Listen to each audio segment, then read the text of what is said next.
काय बरं मग काही कळलं नाही, काय सेटिंग होती काय मशीन मध्ये?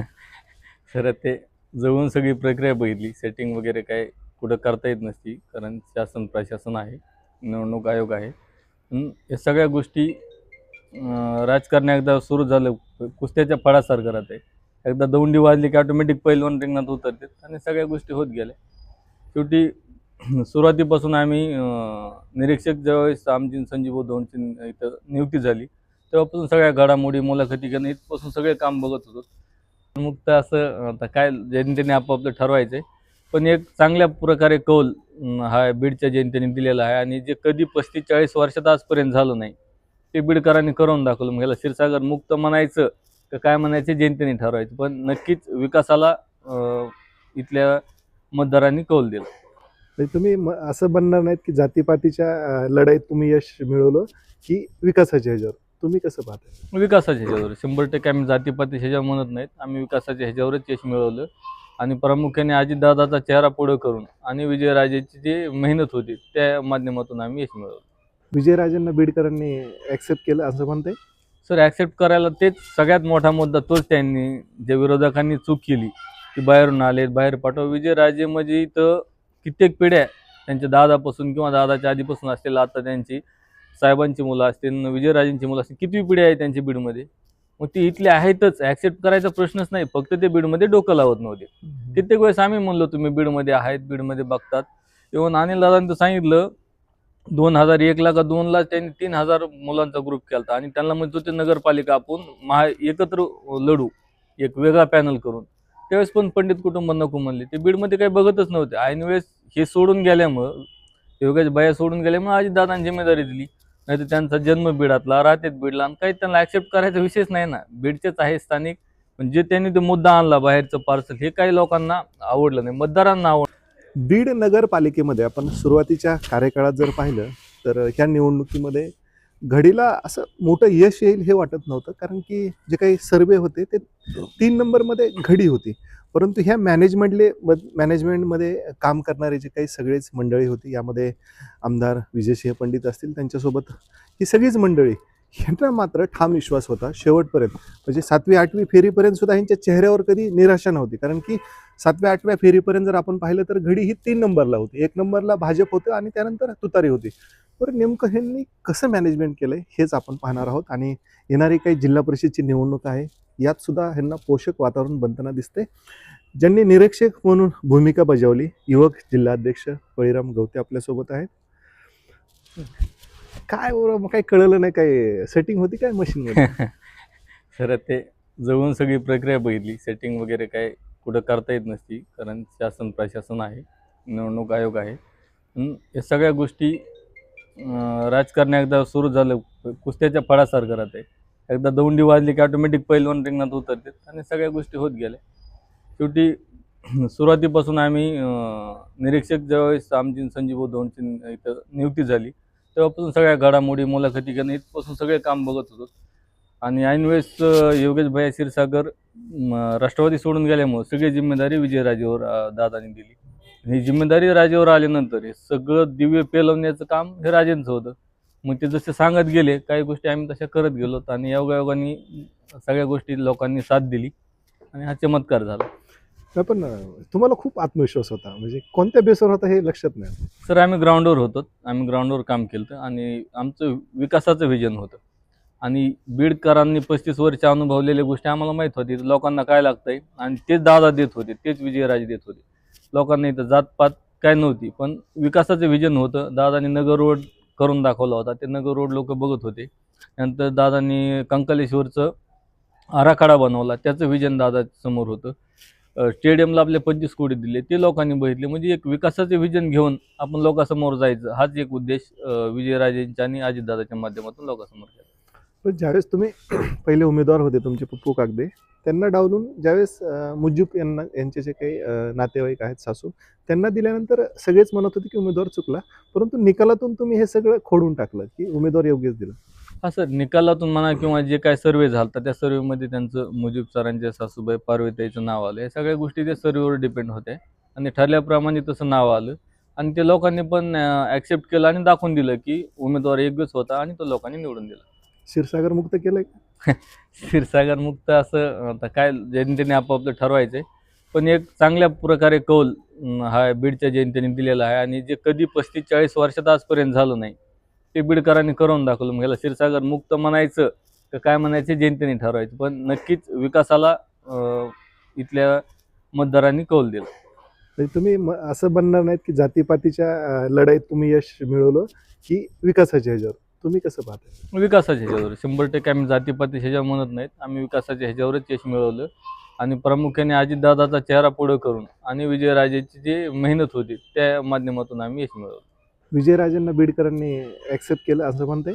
सर ॲक्सेप्ट करायला तेच सगळ्यात मोठा मुद्दा तोच, त्यांनी ज्या विरोधकांनी चूक केली की बाहेरून आलेत बाहेर पाठवा. विजयराजे म्हणजे इथं कित्येक पिढ्या त्यांच्या दादापासून किंवा दादाच्या आधीपासून असलेलं आता त्यांची साहेबांची मुलं असतील, विजयराजेंची मुलं असतील, किती पिढी आहे त्यांची बीडमध्ये, मग ती इथले आहेतच. ॲक्सेप्ट करायचा प्रश्नच नाही, फक्त ते बीडमध्ये डोकं लावत नव्हते.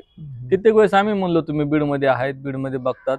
येऊन अनिल दादांनी तर सांगितलं 2001ला का 2ला त्यांनी 3000 मुलांचा ग्रुप केला आणि त्यांना म्हणतो ते नगरपालिका आपण एकत्र लढू, एक वेगळा पॅनल करून.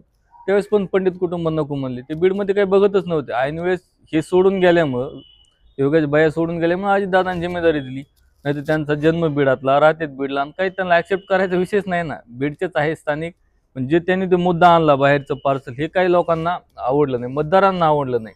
त्यामुळे जास्त सगळ्यात मोठं नुकसान योगेश भैयाचं किंवा बीजेपीत झालं असेल तर त्या काही गोष्टीमुळे झालं की ते लोक ॲटोमॅटिक मराठा समाज जागृत झाला, किंवा हे मराठा समाजाचे इथले मोठं घर प्रस्थापित असताना यांना तुम्ही पार्सल म्हणताय, यांना तुम्ही बाहेर पाठवा म्हणताय. त्यामुळे आज मी घाटावर गेलतो, तिथले लोक म्हणत होते आम्ही येऊन प्रचार केला म्हणले बीडमध्ये मराठा समाजाचे. का? म्हणले आपलं सगळ्यात मोठं थोरलं घर आहे, ज्या पंडित कुटुंबाला आपण थोरलं घर म्हणतो, त्यांना हे पार्सल म्हणतात. म्हणजे मराठा समाजाचे लोक बीडमध्ये येऊन प्रचार करत होते. शिवाय मुस्लिम समाजांना ते आवडलं नाही. मुस्लिम समाजाचे लोक सगळे जागृत झाले किंवा एक चांगल्या कुटुंबाला हे पार्सल म्हणतात. मग ही कुणाची मक्तेदारी नाही. मग चला हे आपण मोडीत काढू. उलट जे गोष्टी विरोधक प्रचार करत होते त्याचा आम्हाला फायदा होत गेला. तुम्ही बोलून दाखवत नव्हते पण अंतर्गत खूप काम करत होते. मला वाटतं 23-24 वार्डमध्ये 4 नगरसेवक तुतारीचे येतात, परंतु ती लीड आहे ती वरती तुम्हाला वेगळीच चालवली. एकशी साखळी तोडण्यात कसं यश आलं? नाही, साखर तोडण्यात नाही सर. काही गोष्टी काय झाल्या, 2-2.5 दिवस हा वेळ होता उमेदवार चॉईस करण्यामध्ये. कारण अचानक पक्ष बदल योगेश भाईंनी केल्यामुळे आमच्या सगळ्यात मोठा 2 दिवसात ते दिवे होतं सक्षम उमेदवार निवडायचे. काही ठिकाणी आमच्या चुका झाल्या, काही ठिकाणी आम्हाला उमेदवार निवडण्यात वेळ नाही भेटल्यामुळे चुका झाल्या. मग त्यावेळेस पर्याय नसतो, कुठं ॲडजस्टमेंट करणं, कुठं काय करणं, काही आतल्या गोष्टी असते तेव्हा पण नाही करता येत. पण ते लोकांनी ऐकलं, ॲक्सेप्ट केलं आणि विकासाला लोकांनी मतदान केलं. तुम्ही ह्या प्रश्नाच्या आधी बोलताना योगेश भैयांचं नाव घेतलं, त्यांनाही खूप मोठं यश मिळाले. ते तुमचे मित्र आहेत, चांगले शुभेच्छा देतात. नक्कीच राजकारणात इलेक्शन झाल्यानंतर सर्व गोष्टी सोडून दिल्या पाहिजेत. तर नक्कीच त्यांना भाजपच्या ह्याच्यावर 15 सीटं त्यांची निवडून झालीत. नक्कीच त्यांना आमच्या शुभेच्छा राहतील. आता आपण ही निवडणूक पाहतोय, ह्यात तुमचे जे काही आक्रमक चेहरे होते ह्यांना टार्गेट खरंच करण्यात आलं? 100% सर. ह्याच्यात आमचे अमर नाईकवाडे, बाबू मुळूक, फारुख पटेल आणि विलास विदाते यांना तो प्रचंड टार्गेट केलं. पण विलास भाऊचा तर थोड्या मतांनी पराभव झाला.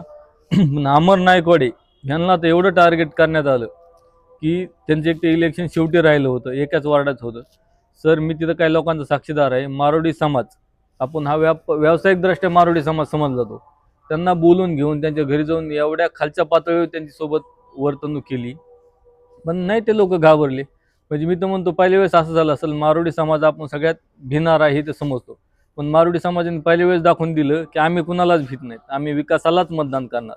जातीपातीच्या पुढे जाऊन त्यांनी विकासाला मतदान केलं. नाही तर ज्या वार्डात 70% मारोडी समाज असताना, त्यांच्या समाजाचा माणूस उभा असताना त्यांनी अमरनाथाला मतदान केलं, विकासालाच मतदान केलं. ते पण एवढ्या प्रेशरामध्ये असताना ज्या तुतारेचा उमेदवार उभा केला त्यांनी, त्या तुतारेच्या उमेदवाराला 25 मतं पडतात. मग आमदारांनी प्रचार कोणाचा केला?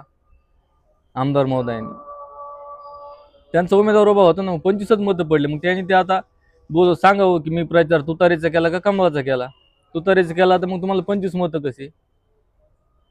त्यांनीच जाहीर करावं कुणाचा प्रचार केला त्यांनी. तुम्ही आता आमदारांचं नाव घेतलं म्हणून विचारतो, तुम्ही त्यांच्यासोबत काम केलंय असं वाटतं काही त्यांना सांगण्याची गरज आहे तुम्हाला? काही नाही सर, ते खूप मोठे सक्षम आहेत आणि त्यांना सांगणे एवढे आम्ही मोठे नाहीत. येणारा काळच दाखवून देईल की ते काय करतात. नाही, पण मध्यंतरी त्यांच्यासोबत जे लोक असतात ते खूप दिवस त्यांच्यासोबत राहत नाहीत, तुम्ही त्यांच्यासोबत होतात, ते दुरावण्याची कारण तर सांगता? दुरावण्याच्या अनेक कारण आहेत सर. स्वभाव व्यवस्थित बोलणं नाही. मी तुम्हाला जे धमक्याचं प्रकरण सांगितलं ना मारवाडी समाजाला, तुम्ही राजकारणात प्रेमाने काही जिंकू शकता, पण तुम्ही आज प्रेशर करून कुणाला दाबदडप करून तुम्ही काहीच करू शकत नाही. ह्या जगात कोणीच कुणाला कमी नाही. रस्त्यावर चाललेला एखादा सामान्य गरीब माणूस आपण तुम्हाला कधी कधी भारी पडू शकतो. त्यामुळे धमक्या देऊन, कुणाला शिव्या देऊन, कुणाची अडवणूक करू सर. आमदार महोदयांचे एवढे पत्र आहेत तक्रारीचे, इथल्या ऑफिसच्या शिपायापासून कलेक्टरपर्यंत सगळ्याच्या तक्रारी आमदार महोदयांनी केल्या असतील, आणि तेवढेच माघारी घेतलेली पत्र आहेत. म्हणजे सगळे तक्रारी केल्या आणि परत माघारी घेतली. हे कसं झालं? चौकशी तर झाली नाही. बीडमधल्या कॉन्ट्रॅक्टदाराची चौकशी केली, चौकशीचे पत्र दिलं, एलएक्यू केले, आणि नंतर 4 महिन्यांनी आमदार महोदयाला साक्षात्कार झाला की आपलं चुकलंय. म्हणले माझी शहानिशा झाली, हे प्रकरण मी नजर चुकीने मला पत्र देण्यात आलं, आणि त्यांनी माघारी घेतलं. मग त्याची चौकशीच झाली नाही, त्यात माहितीच नाही त्यात खरं खोटं काय. मग ते तुम्ही माघारी कुठल्या बेसवर घेतलं?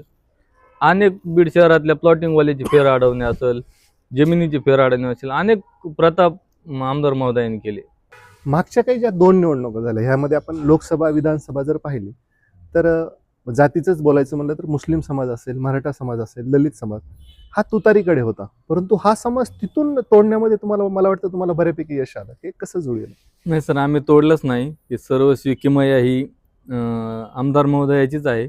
कारण ते जर व्यवस्थित वागले असते तर कदाचित हा समाज त्यांच्यापासून तुटला बी नसता. बीड शहरामध्ये जे काही विकास कामं करायला पाहिजे होते मुस्लिम भागात, दलित भागात, ते त्यांनी केले नाहीत, किंवा त्यांच्या तोंडाने म्हणा किंवा त्यांच्या वागण्याने तो समाज ऑटोमॅटिक दुरावला. आणि ग्रामीण भागात जर मराठा समाज बघाल तर अनेक मराठा समाजाच्या गावच्या ग्रामपंचायतीच्या तक्रारी आमदार महोदयांनी केलेल्या आहेत. बीडमधले अनेक जे मराठा समाजाचे व्यापारी आहेत, मराठा समाजाचे इथं व्यावसायिक आहेत, सगळ्याची तक्रारी करायचं काम आमदार साहेबांनी केलं आहे.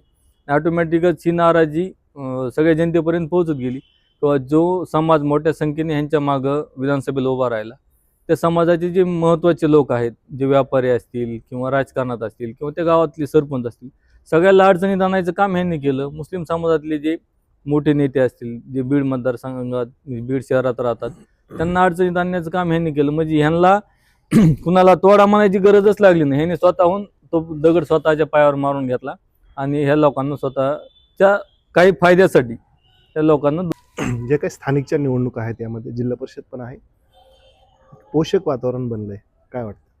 100% सर. जिथं बीडमध्ये जे कोणी एक्झिट पोल काढणारे असतील ते आम्हाला 3-4 नंबरला म्हणत होते. नक्कीच लोकांनी विजयाच्या गणिताने सगळे चित्रच बीड मतदारसंघाचं बदलून टाकलेलं आहे. येणारा काळ हा नक्कीच आमच्यासाठी चांगला असेल. जिल्हा परिषद, पंचायत समिती, आम्ही आता नगरपालिका महायुतीमध्ये शिवसंग्राम, शिवसेना आणि राष्ट्रवादी एकत्र लढलेलो आहोत. तसंच ग्रामीण भागात पण आम्ही एकत्र लढणार आहेत. नक्कीच खूप चांगल्या पद्धतीने रिझल्ट आम्ही लोकांपुढे मांडू. शेवटचा प्रश्न आहे, नगरपालिका तुमच्याकडे आली, विकास होईल आता? 100% सर. ज्याप्रमाणे दादा एक तर बोलत नाहीत आणि बोलल्याप्रमाणे वागतात. नक्कीच येणाऱ्या काळात जेवढे आश्वासनं अजितदादांनी, विजयराजेंनी दिलेले आहेत, येत्या 2 वर्षात ते पूर्ण करून लोकांना विकास काय असतो, 35 वर्षात ज्या गोष्टी झाल्या नाहीत त्या 2 वर्षात नक्कीच आम्ही करून दाखवू. धन्यवाद. तुमच्या पुढील वाटचाली शुभेच्छा. तर बळी गवते यांनी आपण पाहिलं तर ह्या सगळ्या प्रक्रियेमध्ये त्यांचं मोठं योगदान आहे. पडद्या मागं जरी असले तरी त्यांनी यश खेचून आणलंय, आणि ही काय येणारी जिल्हा परिषद आहे त्यामध्ये सुद्धा ते सक्रियपणे विजयराजे यांच्या खांद्याला खांदा लावून काम करताना आपल्याला नक्की पाहायला मिळते. कॅमेरामॅन रवींद्र गंभीरसोबत मी जालिंदर धांडे, बीड.